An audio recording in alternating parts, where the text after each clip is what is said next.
What's up guys? Magandang hapon or magandang araw sa inyo. I-share ko lang sa inyo guys yung paano gumamit ng effects ng ating mixer. Kagaya nito guys, hindi tayo gumagamit ng effects. Medyo iba po yung kanyang boses. Okay, kahit pihitin natin yung ating mid ng ating mic, pangit pa rin. Nakapihit na yung ating effects ng line 1 mic. Kung lagyan natin ng RE8, ito yung RE8, ikutin natin, yan, wala pa rin. Pero kung itong min effects, ikutin natin, medyo maganda-ganda na yung natin boses.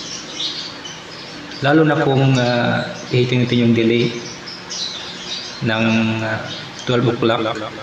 Okay. Okay na yan. Di ba guys? Kung pihitin natin to,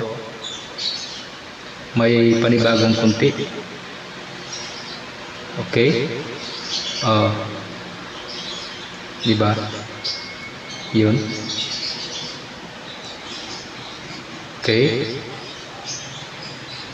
Okay na yan guys, pwede na yung pang-record.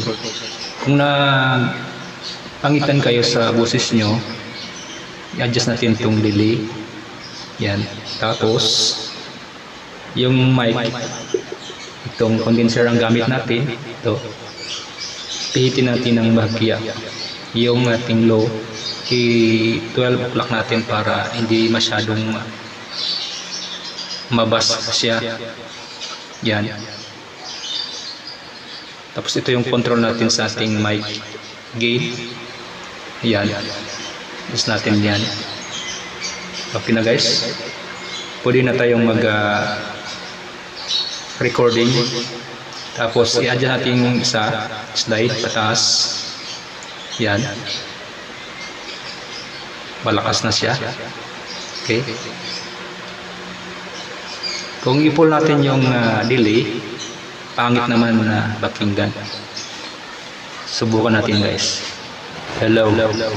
Masyado siyang iiko. Masyado siyang mag-iiko. Kaya kailangan lang 1 o'clock or 12 o'clock ang pihit niya. Ito walang problema. Yan.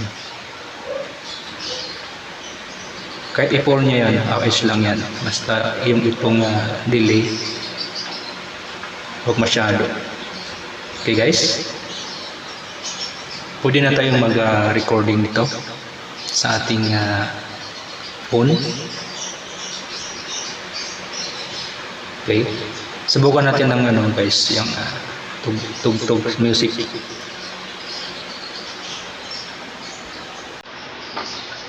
Ilalang natin.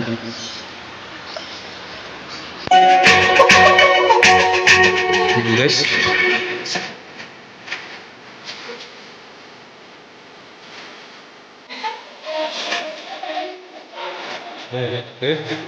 alay.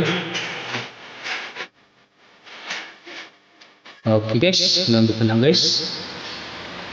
Sa mga bago dyan guys, pwedeng pa-share na lang at mag-subscribe ka rin sa aking channel guys.